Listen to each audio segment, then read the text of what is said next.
இது அனு ஆண்டி வீட்டில் தந்தது, இது நிஷாந்த் ஆண்டி வீட்டில் தந்தது, இது செல்வி ஆண்டி வீட்டில் தந்தது.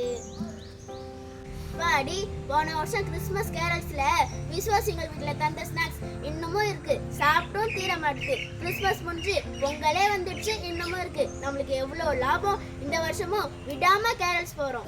சுசி என்ன பண்ணிட்டு இருக்க? ஐயோ, இவ வேற வராளே, ஸ்நாக்ஸ்லாம் வெளியில இருக்கு. வா போய் உட்காரு. என்னடி இது ஃபுல்லா தின்பண்டமா இருக்குது? இதுவா, எங்க சர்ச்ல இருந்து கேரல்ஸ் போனோம்ல, அப்ப ஒவ்வொரு வீட்லயும் தந்த ஸ்நாக்ஸ் இது. சரி, உங்க சர்ச்சு கேரல்ஸ்ல இருந்து உனக்கு வந்திருக்குமே, அதெல்லாம் சாப்பிட்டு காலி பண்ணிட்டியா? நாங்க விசுவாசிகள் வீட்டுக்கு கேரல்ஸ் போக மாட்டோம்டி. ஏசப்பாவை அறியாத மக்கள் எத்தனை பேர் இருக்காங்க. அவங்க எல்லாரும் முன்னாடியும் பாட்டு பாடி டான்ஸ் ஆடி மக்களை கூட்டி அவங்க எல்லாருக்கும் ஏசப்பா ஏன் பிறந்தாரு, ஏன் வந்தாரு, அதுக்கான சுவிசேஷத்தை சொல்லுவேன்டி. என்னடி வித்தியாசமா சொல்ற?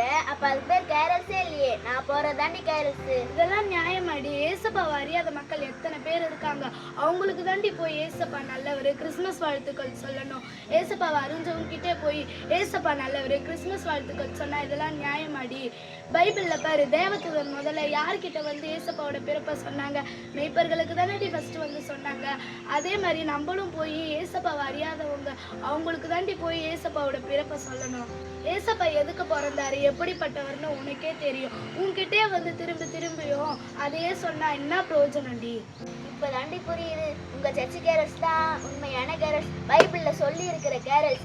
இந்த வருஷம் உங்க சர்ச்சில இருந்து கேரல்ஸ் போகும்போது என்னையும் கூப்பிடு, நானும் வரேன். என்ன பாக்குறீங்க? ஏசப்பாவை தெரியாதவங்க கிட்ட போய் ஏசப்பாவோட பிறப்பை சொல்லுங்க. இதுதான் உண்மையான கேரல்ஸ். எங்க கிட்ட வராதீங்க.